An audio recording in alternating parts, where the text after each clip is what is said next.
नेहमी हसत असणारी माया आज उदास होती. मला दिसत होतं काहीतरी आहे जे ती लपवण्याचा प्रयत्न करत होती.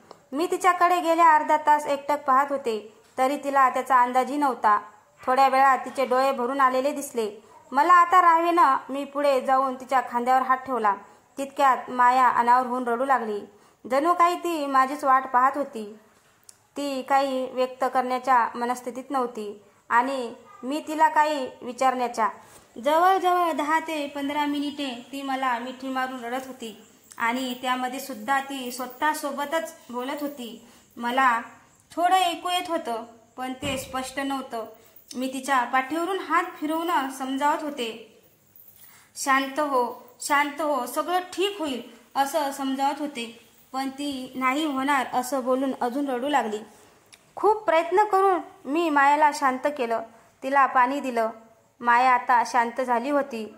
मी सुद्धा तिला आणखी काही त्रास नको म्हणून तिला दुसऱ्या विषयामध्ये अडकवण्याचा विचार करत होते. तितक्यात माया समोरून म्हणाली, एक स्त्री एकटी राहू शकते का? मी एकदम गोंधळून गेले. हिला काय उत्तर अपेक्षित आहे आणि नक्की माझ्या उत्तराने सगळे ठीक होणार आहे का की सगळं बिघडणार आहे या विचाराने मी शांत झाले. मी तिचा प्रश्न टाळत, माया, वीर कसा आहे? तो खूप मस्ती करत असेल ना आता? असं बोलून मी नवीन विषयाला सुरुवात करत होते. ती म्हणाली, वीर मला सोडून राहू शकतो का? वीर मला सोडून राहू शकतो का? तिने दुसरा प्रश्न माझ्या समोर ठेवला. आता विषय बदलण्यात काही अर्थ नाही हे कळलं होतं मला. मी पुढे बोलले, माया, माया, सगळं ठीक आहे ना? तू, वीर, राजू सगळे? माया कठोर स्वरामध्ये म्हणाली. नाही नाही नाही, काहीच ठीक नाही. विधी, काहीच ठीक नाही. सगळं विस्कटलं आहे. कुणाची तरी नजर लागली आम्हाला. हे ऐकताच मी शांत झाले आणि अस्वस्थ सुद्धा. माया, तू मला सगळं व्यवस्थित आणि शांत होऊन सांग. अजून काहीच नाही झालं. सगळं नीट होणार. तू असं हारून जाऊ नकोस. मी तिला समजावत होते. मायाने 2 मिनिटे डोळे बंद केले आणि शांत बसली. मी तिला फक्त बघत होते. थोड्या वेळात माया स्वतःहून मला म्हणाली, मला काही कळत नाही. माझं खरंच काही चुकते का ग विधी? सगळे मला चुकीचं समजतात की मी चुकीची आहे. मला खरं सांग. मला वाईट वाटेल असं विचार नको करू. मी म्हणाले, हे बघ माया, नक्की काय झालंय ते मला आधी व्यवस्थित सांग. मी खरंच सांगेल, पण मला आधी विषय जाणून घ्यायचा आहे. आता माया एका जागी स्थिर झाली. पुढे तिची कथा मांडू लागली. वीर म्हणजे मायाचा मुलगा जो आता 3 वर्षाचा आहे आणि राजू म्हणजे मायाचा नवरा. राजू आणि मायाने प्रेमविवाह केला होता. काल लग्नाला 4 वर्ष झाले होते आणि लग्नाचा वाढदिवस होता. मंद स्वरामध्ये माया म्हणाली, लग्नाचा वाढदिवस होता काल? पण मी कसं विसरले? काहीच कळलं नाही ग विधी. हा, लग्नाचा वाढदिवस होता काल आणि तू कशी काय विसरलेस? काहीच कळलं नाही ग विधी. हां, थोडं ऑफिसमध्ये कामाचा भार जास्त आहे. स्वतःला वेळ नाही देता येत. कोणता दिवस, वार, तारीख काही कळत नाही. सकाळी उठते, नेहमीसारखं आवरते. वीर आणि राजूला उठवते. त्यांच्या सर्व वस्तू त्यांच्या समोर मांडून ठेवते. त्यानंतर मीना कामवाली येते. मग मी निघते. मला पूर्ण दिवस वीर आणि राजूला विचारपूस करण्यासाठी वेळ नाही मिळत. वीरची आणि राजूची विचारपूस करण्यासाठी वेळ नाही मिळत. हां, कधी कधी मी लवकर दुपारचं जेवण संपवून वीरसाठी मीनाला फोन करते. राजूला मी ऑफिसमधून निघाल्यानंतर फोन करते, ते पण माझ्या घाईमध्ये. पुरेसे बोलणं होत नव्हतं कधी, पण राजू मला समजून घेतोय असं वाटायचं मला. घरी गेल्यानंतर वीर खूप कमीदा जागा असायचा. बरेच दिवस तर झोपलेला असतो. मला खूप वाईट वाटतं की मी त्याला वेळ देऊ शकत नाही एक आई म्हणून. पण खूपदा मी स्वतःला समजावत असते की हे सर्व त्याच्यासाठीच तर करते. वीर जेव्हा जेव्हा जागा असायचा माझ्यासोबत खेळायचा. तो रोज काहीतरी नवीन शिकतो हे बघून खूप छान वाटायचं. वीरला लवकर झोपवून मी राजूला कसा वेळ देऊ याचा विचार करायची. बऱ्याचदा तर मी खूप अस्वस्थ होते, रडते, खूप एकटं वाटतं. राजू काही ना काही कारण सांगून उशिरापर्यंत बाहेर थांबतो. मी वाट बघत असते त्यांची, पण थकलेली असते ग मी पण. काही वेळेपर्यंत जागी राहते. कधी झोप लागते. माझं मला कळत नाही ग. आणि हा आल्यावर मला उठवत सुद्धा नाही. मला कधी कधी खूप बरं वाटतं की हा मला समजून घेतो याचं. पण जेव्हा हे समजतं हा कामासाठी नाही तर फक्त त्याला बाहेर राहण्यासाठी जास्त आवडतं म्हणून बाहेर हा फिरतो. खूप वाईट वाटतं मला. मी खूप विचार करते ग प्रत्येकाचा. पण आज राजू कालपासून जे वागतोय त्याने मला धक्का बसला आहे. ज्याच्यावर विश्वास ठेवून मी आज नवनवीन स्वप्न पाहते, ज्याचा आधार माझ्यासाठी माझ्या जगण्यासाठी एक महत्त्वाचा भाग आहे, त्याला माझ्यापासून दूर व्हायचं आहे. विधी पुन्हा हुंदके देऊन माया रडू लागली. हे सगळं ऐकताना मला सुद्धा भरून आलं होतं. मी फक्त मायासाठी शांत होती. मायाचं ऐकून तिला वाईट तर वाटत होतंच, पण तिला तिची दया जास्त येत होती. मायाचं ऐकून मला वाईट तर वाटतच होतं, पण तिला तिची दया सुद्धा येत होती. आता मी मायाला फक्त आधार देत होती, काही समजावत नव्हती. माया पुढे बोलू लागली. राजूला मी आता आवडत नाही. तो मला वेळ देण्यासाठी टाळतो. कधी असं वाटतं हा फक्त वीर घरामध्ये आहे म्हणून घरामध्ये येतो. मला खूप गोष्टींची कल्पना आधीच येते, पण यावेळेस मी सगळं काही कळून न समजल्यासारखं करत होते. राजूला माझ्यासोबत काही बोलायचं नसेल, त्याला काही वाटलं नसेल, त्याने माझ्याबद्दल थोडाही विचार केला नसेल का? तो इतकं वैतागला होता की तो मला घटस्फोट घेऊया असं बोलला आणि निघून गेला. मला काहीच समजत नव्हतं. तो वैतागून गेला की माझी अवस्था पाहू शकत नाही म्हणून निघून गेला. हा मला सोडून गेला तर मी कशी राहू? आणि माझा वीर? काय करू मी विधी? मला वेळ लागेल आता.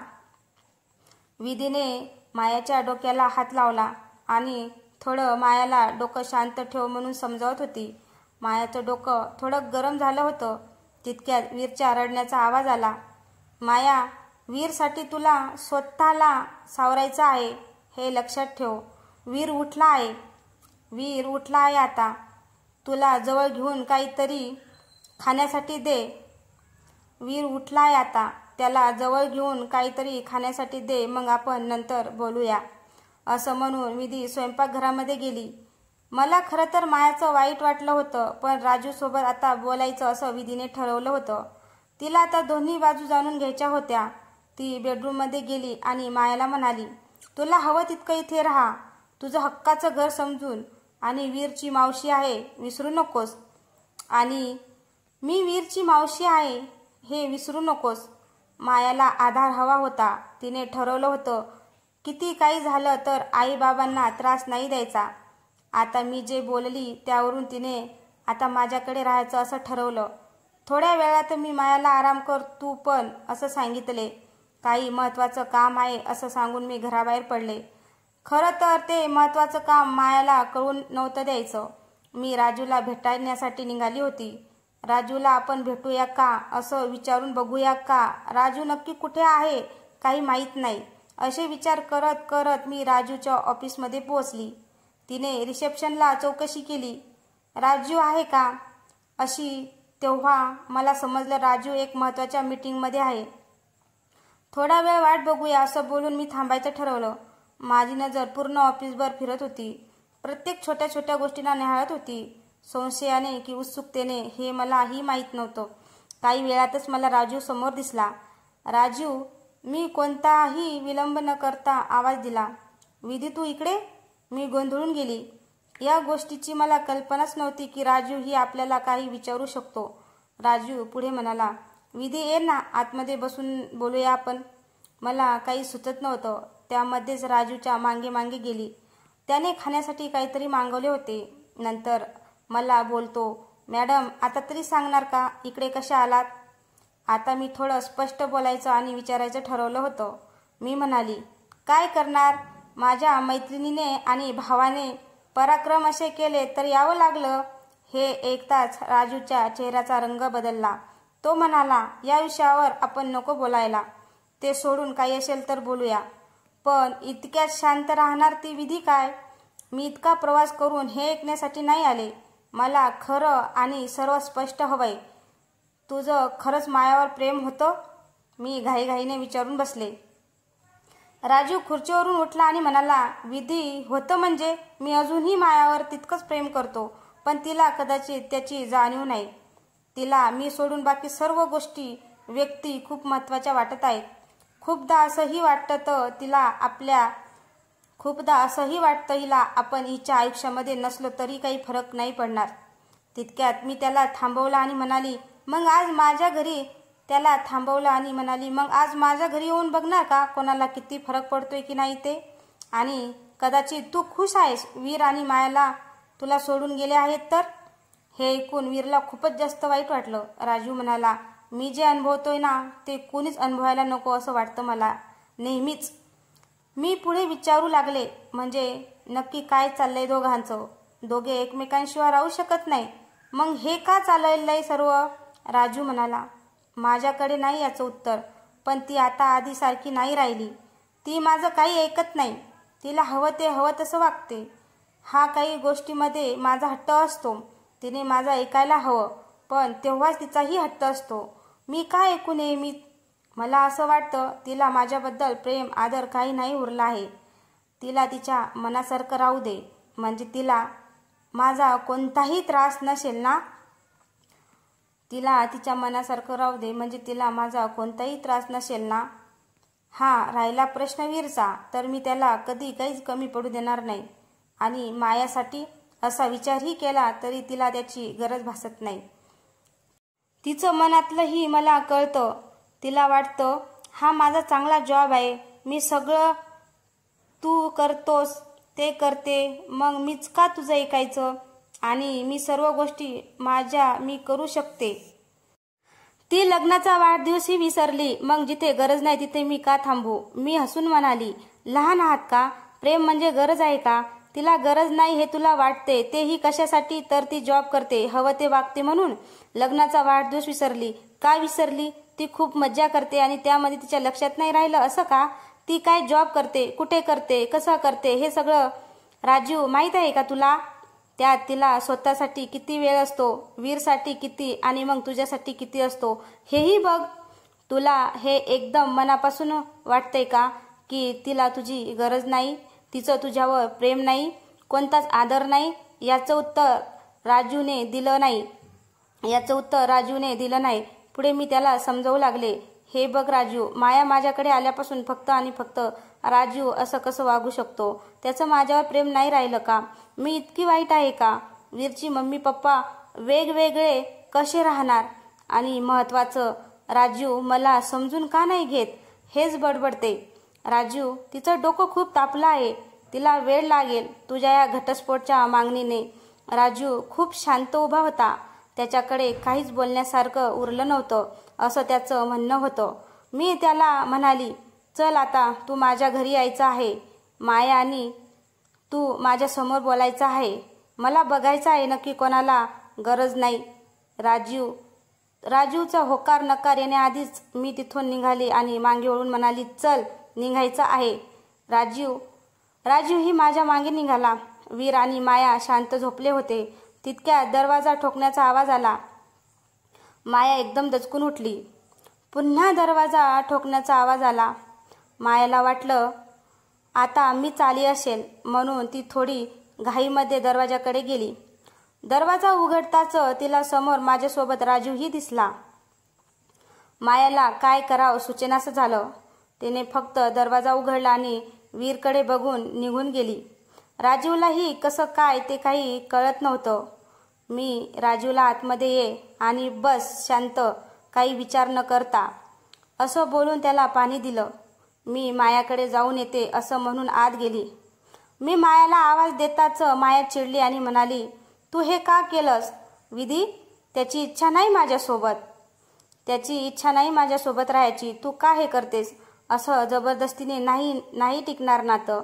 तितक्यात राजू म्हणाला, जबरदस्ती कोणासाठी, तुझ्यासाठी की माझ्यासाठी. माया चिडून म्हणाली, तुझ्यासाठी. तुला मी नकोय. तुला फक्त एकटं राहायचं. तुला मी नको कदाचित, आणि वीरही नको असेल. हे ऐकताच राजू भडकला आणि म्हणाला, वीरला मध्ये नाही घ्यायचं, नाहीतर बघ. मी पुढे गेले आणि म्हणाले, शांत राहा दोघेही, शांत राहा. तितक्यात माया खूप रडू लागली. राजूलाही हे माहीत होतं माया किती भावनिक आहे. विधी मायाला हात लावणार तितक्यात राजूने मायाच्या डोक्यावर हात फिरवला. मायाने तो रागाने बाजूला केला. राजूने पुन्हा हात ठेवला.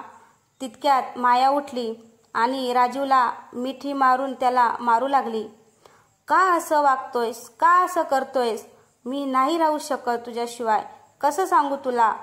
असं माया रडत रडत बोलत होती. राजू म्हणाला, शांत हो आधी. मला नाही बोलायचं तुझ्यासोबत. मी हे सगळं बघून हसत रडतही होतो. याचं प्रेम आहे की काय हे कळत नव्हतं मला. माया म्हणाली, राजू नको ना असं करू. मला तुझ्यासोबतच राहायचं आहे. का असं करतोयस? राजू म्हणाला, तुला माझी गरज नाही. तुला वेळ नाही. काही लक्षात नाही. मी तुला त्रास देतो ना. हवं तसं वागू नाही देत. मग आता हवं तसं वाग. हवं ते कर. मी कुठे असेल अडवायला?